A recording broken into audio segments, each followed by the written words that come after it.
So this wealthy teenager killed 4 people while driving drunk last summer.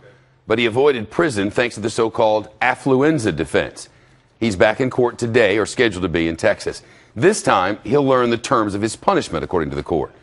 In December, a judge sentenced 16-year-old Ethan Couch to 10 years probation after he pleaded guilty to intoxicated manslaughter. The defense here? He was irresponsible because his rich parents spoiled him.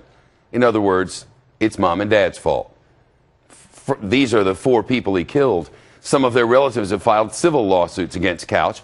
A prosecutor says he plans to take the teenager to court on other charges and ask the judge to put him behind bars.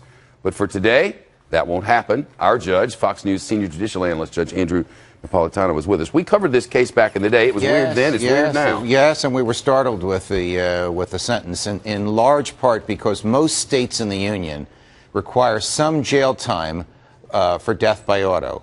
New Jersey, for example, requires 360 consecutive days for death by auto for each death, so that would be a minimum of 4 years here. The other reason we were startled is this Affluenza nonsense, and it is nonsense. The lawyer came up with a novel theory about why his client was not responsible for his behavior. His parents spoiled him.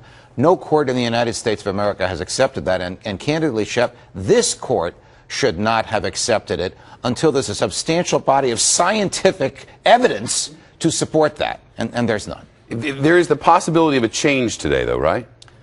Well, look, Texas judges are popularly elected, and this judge has been excoriated in the press from New York to Texas to California because the sentence was so light. She has closed and locked the doors to her courtroom. No media. No media at all. She is going to tell him the terms of his probation. She may be signaling that she's going to do something to satisfy the public clamor for her ouster as a judge.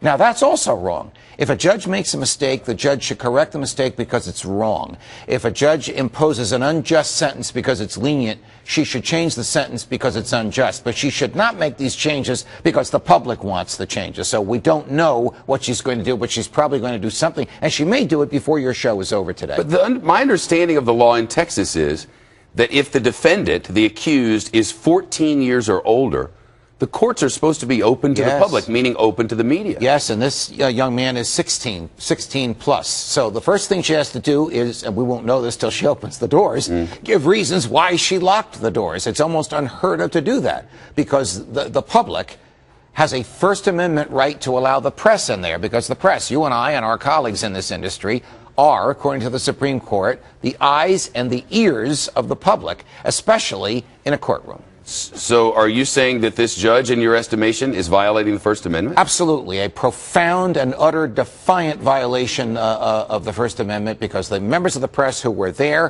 who asked to stay in the room, were unceremoniously frog-marched out. And I'm not saying that they didn't allow cameras or they didn't allow recording devices. They didn't allow members of the media, period, right? Correct. Correct. Now, when the proceedings are over, a court stenographer who recorded stenographically or electronically what happened will have a transcript of what happened. But we shouldn't have to wait for that transcript. We should be able to observe the judge as she's doing her work while she's doing it, so that our colleagues can come out into the hallway and tell you what happened. The theory being the foundation that the court is part of the process of, by, and for the people, and the people have access to that process. And the people need to know how the process is being used in their name. All right. Well, if she makes a change, we'll listen to why. And I guess we'll know soon enough, possibly in this hour, like you said. Hopefully. All right, Judge. Thanks. You're welcome.